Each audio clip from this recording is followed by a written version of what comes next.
அப்ப எது உங்கள் சாயலை மறுபடியும் கொண்டு வருகிறது? சுவிசேஷம், கிருபையின் சத்தியம் உங்களுக்கு மறுபடியும் தேவனுடைய சாயலை கொண்டு வருகிறது. கரங்களை தட்டி கர்த்தருக்கு நன்றி சொல்லுவோம்.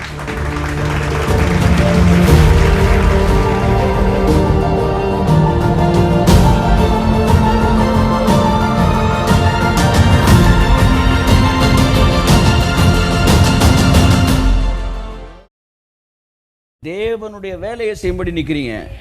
பரலோகத்துடைய ப்ராஜெக்டுக்குள்ள நீங்க நிக்கிறீங்க. அதை புரிஞ்சுக்காங்க.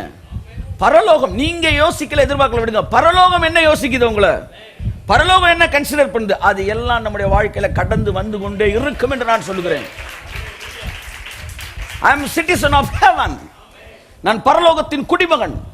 என்னை ஒருவன் தொடும்போது பரலோகம் வந்து இறங்கும். இயேசுவின் நாமத்தில் தூதர்கள் வந்து இறங்குவார்கள். ஏன் மறுபடி தூதர்களை வந்து பைபிள் சொல்லுதுன்னா, they are messengers, they are ambassadors. நமக்காக அவர்கள் வந்து போரிடுகிற தூதர்கள். உங்களை யாரும் தொட முடியாது. தைரியமா இருங்கள். இத்தகைய மனநிலை தான் ரொம்ப முக்கியமானது. உணர்வின் பூரண நிச்சயம். உங்கள் ஆத்மா மிகவும் முக்கியமானது. இந்த ஆத்மால தான் நீங்க தேவனை போல இருக்கிறீர்கள், ஆவியிலே அல்ல.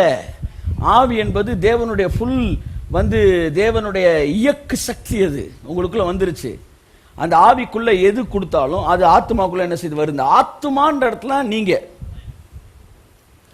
ஜஸ்டினோட ஆத்மா என்னன்னா, ஜஸ்டின் யாரோ அதான் ஜஸ்டினோட ஆத்மா. குமாரோட ஆத்மா யாருன்னா, குமார் யாரோ குமாரோட ஆத்மா. ஏன் ஆவியும் குமார் ஆவியும் ஒரே மாதிரி தான் இருக்கும்.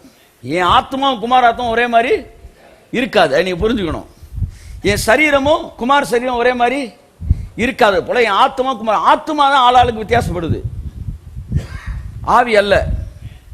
அப்ப தேவன் தம்முடைய சாயலின்படியும் தம்முடைய ரூபத்தின்படியும் மனுஷனை படைத்தார்.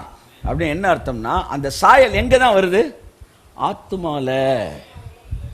தேவன் உன்னை நினைச்சார்னா செய்யலாம். அதே மாதிரி நீயும் உன்னை நினைச்சா செய்யலாம் என்று சொல்லி அவனுக்குள்ள அந்த ஃப்ரீடம் கொடுத்தார். கொடுத்து தன்னுடைய முழு சாயலையும் அவனுக்குள்ள வச்சார். இதுதான் தேவனுடைய சாயல். தேவன் வந்து பேர் வச்சார். இவனுக்குள்ள தான் சாயல்ல படைச்சோன்னா அடுத்த அதிகாரத்தில் ஆதாம் பேர் வைக்கிறான். யார் பேர் வைக்க முடியும்? உங்க அப்பாவுக்கு நீங்க பேர் வைக்க முடியுமா? யாருக்கு பேர் வைக்கலாம்? உங்க பிள்ளைக்கு நீங்க பேர் வைக்கலாம், இல்லையா? ஏன்னா உங்க பிள்ளைக்கு நீங்க யாரா இருக்கிறீர்கள்? தகப்பனா இருக்கிறீர்கள். அப்ப ஆதாம் பேர் வச்சானா என்ன அர்த்தம்? அவன் தகப்பனா. அவன் வந்து என்ன அர்த்தம்னா, அந்த பிள்ளைக்கு நீங்க எப்படி சொந்தமோ, நீங்க தான் அதிகாரியோ, அப்படி முழு உலகத்துக்கு அவன் அதிகாரி. கர்த்தர் சொன்னா, நீ தான் நீ பார்த்து பேரு, இல்லையா? அப்ப பெற்றோர் வந்து உங்கள் பிள்ளை பிறகு உங்க பிள்ளை நீ பேர் வைங்கன்னு சொல்ற. நீ வைடா. அப்போ நீங்க தான் வைக்கிறீங்க. தாத்தா வந்து வச்சாரு, அப்பா தானே வச்சாரு உங்களுக்கு பேரு. அப்ப கர்த்தர் சொல்றாரு, இனிமே நீ தான் அதிகாரி, நீ பேர் வை. நான் வைக்கிறேன் உனக்கு பேரு. அப்ப தன் சாயலாம் அவன்கிட்ட பார்க்கிறார். இதான் பேசணும். தேவனுடைய சாயல் எங்கே வருகிறது? உங்கள் ஆத்மாவிலே தேவனை போலவே மனநிலை உங்களுக்குள்ள வந்துருது. இப்ப இந்த சாயல் எங்க தொலைஞ்சு போச்சு? பிசாசிட்ட சொல்லுங்க. பிசாசிடம் தன்னுடைய அதிகாரத்தை விற்ற பிறகு இவனுடைய சாயல் என்ன செஞ்சிருச்சு? போன பிறகு இந்த சாயல் அடிமைத்தனத்தின் சாயல் ஆயிடுச்சு. கடவுளை பத்தி சொல்லி கொடுத்த பிறகு கூட கடவுளை கூப்பிடத்தான் அவனுக்கு தெரியுது ஒழிய அவனால எழுந்து அதிகாரமா அவனை செய்ய முடியல. சாயலை இழந்தான்.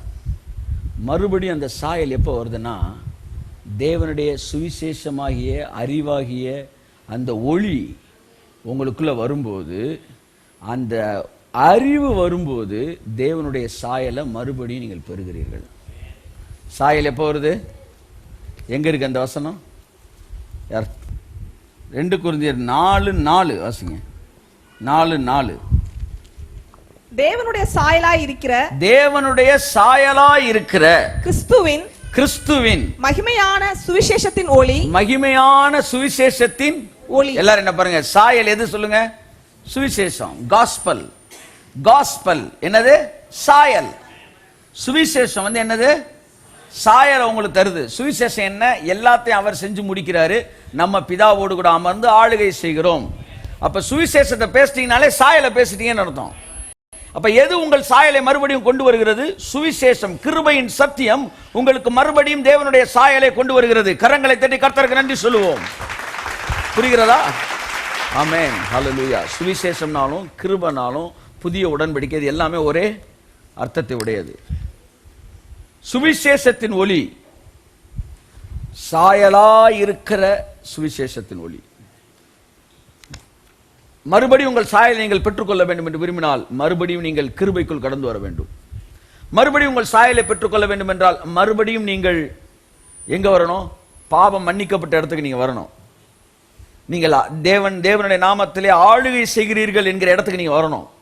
அந்த இடத்துக்கு வந்துட்டீங்கனாலே நீங்க சாயல் வந்துருச்சுன்னு அர்த்தம். என் சாயல் வந்துருச்சுடா. ஹல்லேலூயா.